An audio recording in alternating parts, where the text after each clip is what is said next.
Bonjour à vous, bienvenue au cours de microbiologie. Prenez de quoi noter et nous allons commencer.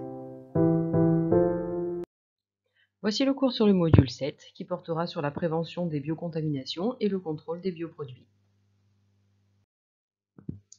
La prévention des biocontaminations concerne essentiellement les contextes de fabrication des bioproduits. Je vous rappelle que les bioproduits sont les aliments, les produits cosmétiques ainsi que les produits pharmaceutiques. Nous allons ici traiter des contaminations microbiologiques, l'objectif étant pour les professionnels d'organiser le travail dans des conditions d'hygiène respectant les normes HACCP, donc HACCP pour Hazard Analysis Critical Control Point, qui va permettre de mettre en évidence les différents niveaux d'intervention possibles afin de maîtriser les contaminations. Je vous rappelle qu'il y a deux sources de contamination possibles pour les bioproduits. Les contaminations endogènes qui viennent de la matière première elle-même et les contaminations exogènes qui viennent des locaux, du matériel, de l'eau, du manipulateur. Voilà, vous avez plusieurs sources possibles. Dans ce contexte, vous avez la règle des 5 M qui doit être absolument respectée. Donc les 5 M pour matériel, matière, milieu, main-d'œuvre, méthode de travail. Donc dans cette partie sur la prévention des biocontaminations, nous allons commencer par parler de la conception des locaux. Les règles générales à respecter lors de la conception des locaux sont, dans un premier temps, éviter la pénétration ou la prolifération de contaminants extérieurs, donc en choisissant des locaux dans un environnement sans poussière, en mettant en place des structures suspendues, des systèmes de renouvellement d'air ou des ateliers en surpression, des systèmes d'évacuation d'égouts et de déchets qui soient séparés ou éloignés des locaux de préparation des bioproduits, et évidemment éliminer tout ce qui est animaux, plantes vertes, et si possible réaliser des opérations de dératisation et de désinsectisation régulièrement. Ça, c'était la première chose à prendre en compte. La deuxième chose, c'est évidemment faciliter le nettoyage et la désinfection. Donc pour cela, utiliser des matériaux pour le plancher, les murs, le plan de travail, le plafond, les luminaires qui soient faciles à nettoyer. Donc des surfaces non absorbantes, sans infractuosité, limitées au niveau des joints et voilà, avoir des surfaces le plus lisses possible. Pour le plancher, l'idéal étant qu'il soit antidérapant, lisse, mais surtout en pente pour prévoir l'évacuation des liquides et faciliter le raclage. Et au niveau du mobilier, préférer des équipements suspendus, surélevés ou démontables. Dans tous les cas, le concept de la marche en avant doit être respecté. Je vous rappelle que la marche en avant, c'est dès la réception des matières premières et jusqu'à la distribution des produits finis. Les denrées doivent être élaborées suivant un cheminement qui leur interdit tout croisement avec les produits souillés. Donc il n'y a aucun retour en arrière. Le produit fini ne doit jamais croiser ni les matières premières ni les poubelles. Nous allons parler donc dans un second temps du nettoyage et de la désinfection. Et pour commencer, nous allons faire un petit rappel sur les biofilms. Donc qu'est-ce qu'un biofilm? C'est une communauté microbienne de plusieurs espèces qui adhèrent à un support et qui sont emprisonnés dans une matrice organique exocellulaire. Les conséquences de ces biofilms en industrie alimentaire sont une difficulté de désinfection et donc une potentielle source de contamination exogène des bioproduits par le matériel ou les surfaces. Pour former les biofilms, les micro-organismes se développent sur des surfaces et la fabrication du biofilm se passe en 4 étapes. Vous avez dans un premier temps l'adhérence, l'adhésion au niveau des surfaces qui va se faire dans un premier temps via des mécanismes physico-chimiques tels que les liaisons de Van der Waals, liaisons hydrogène ou ioniques. Et dans un second temps, des adhésions biologiques grâce à des piliers, les capsules, les acides thégoïques. Dans un second temps, vous allez avoir la croissance puis la maturation, où vous allez avoir donc sécrétion de ce fameux polymère exocellulaire qui forme une matrice exopolysaccharidique qui va permettre la protection du biofilm contre les détergents et les désinfectants. Ce biofilm, il est observable à l'œil nu, hein, et vous avez donc une communauté microbienne qui est protégée. La dernière étape, c'est la dissémination du biofilm, hein, c'est la dispersion des micro-organismes. Cette dissémination est programmée. Voici un rappel des structures bactériennes facilitant l'adhésion. Donc vous voyez les Fimbriae, les pili, les acides thécoïques qui sont présents dans les membranes bactériennes.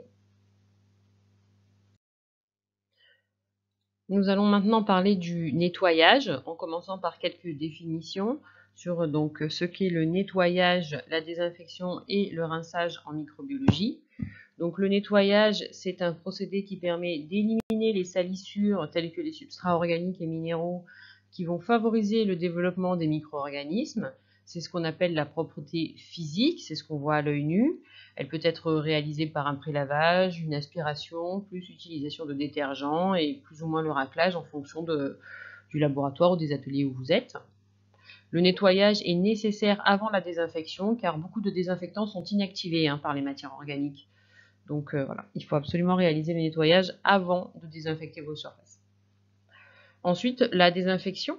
Donc c'est une opération au résultat momentané permettant d'éliminer ou de tuer les micro-organismes et d'inactiver les virus sur les milieux, sur les surfaces inertes. C'est ce qu'on appelle la propreté microbiologique.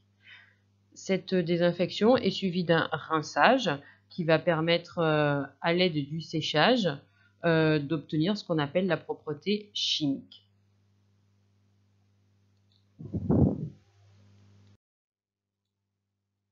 Plusieurs produits peuvent être utilisés pour réaliser l'opération de nettoyage.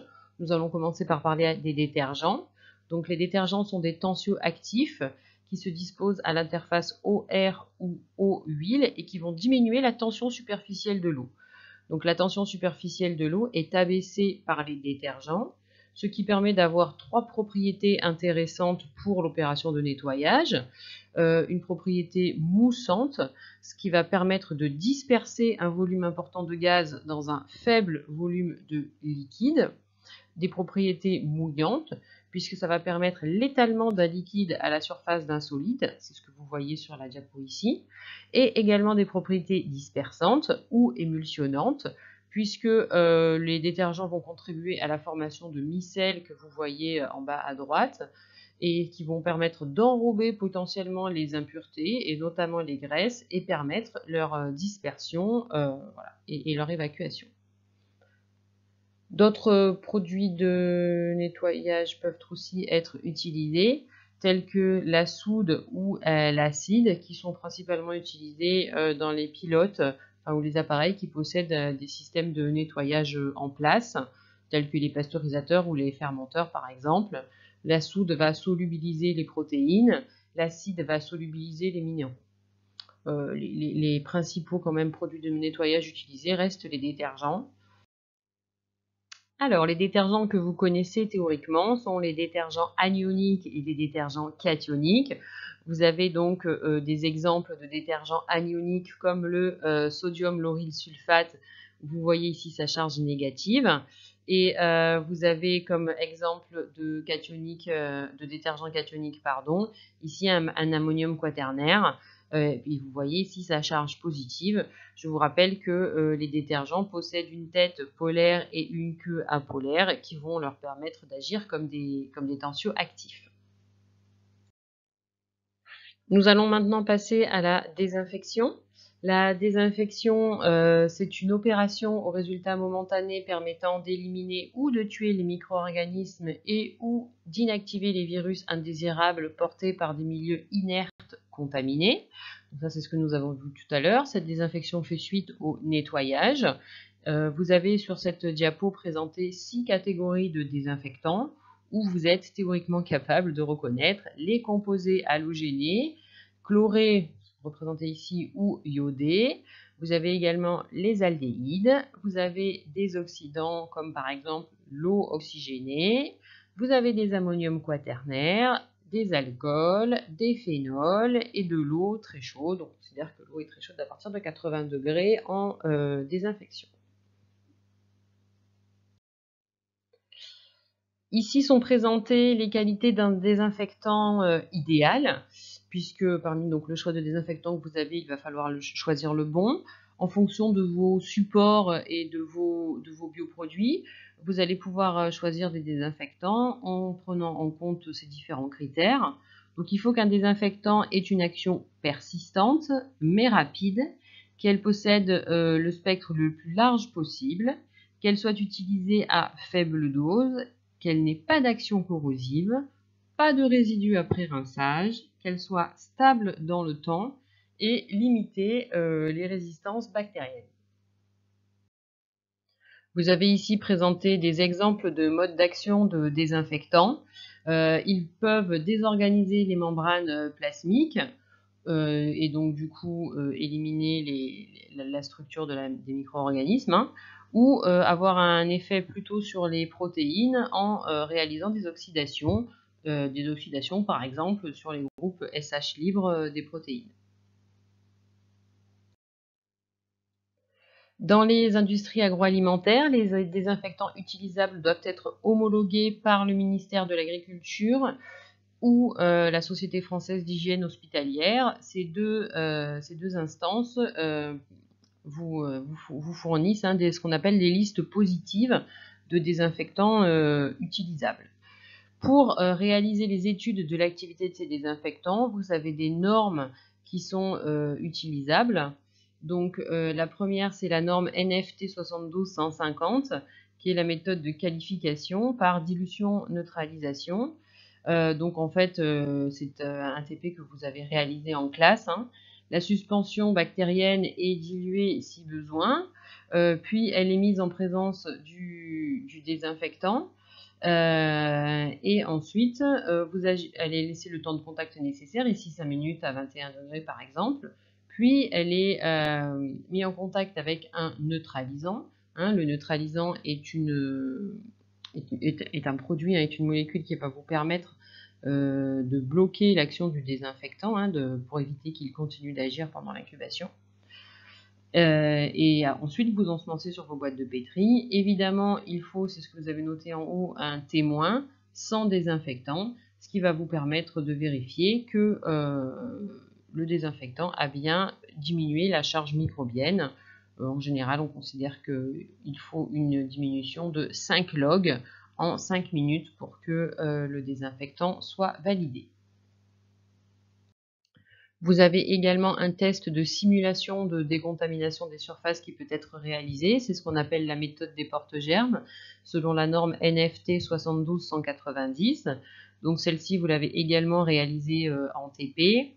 L'objectif étant de contaminer une lame de verre et de faire agir le désinfectant sur cette lame de fer et de dénombrer derrière pour voir si l'action du désinfectant a bien permis une diminution de 5 log de la charge microbienne. Évidemment, il va falloir faire des témoins sans le désinfectant et afin de mimer la salissure, on ajoute du lait écrémé qui va servir de matière organique pour mimer la salissure sur les surfaces. Nous allons passer à la troisième partie de ce grand 1 petit 2 sur le nettoyage et la désinfection. Donc cette partie traite des contrôles de la propreté microbiologique, qu'on appelle également contrôle des surfaces. Ces contrôles valident la procédure de désinfection. Il faut judicieusement choisir les points à contrôler, ce sont les points critiques, car on ne peut pas contrôler tout un local.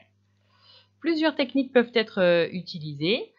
Vous pouvez utiliser l'écouvillonnage, principalement sur les zones peu accessibles, le chiffonnage sur les grandes surfaces, et cela va vous permettre de mettre en évidence des micro-organismes présents en faible quantité, mais également l'impression sur gélose, en prenant garde d'utiliser un temps de contact et une pression constante entre tous les prélèvements. Attention, si ce contrôle a lieu après un désinfectant, il est recommandé d'utiliser un neutralisant qui va neutraliser l'action du désinfectant afin d'éviter qu'il continue d'agir pendant la phase d'incubation. Toutes ces mesures sont intéressantes d'un point de vue comparatif, à condition de conserver le même plan de contrôle, tester les mêmes zones et utiliser la même méthode. C'est terminé pour cette partie. Je vous souhaite une bonne journée. Je vous dis à bientôt.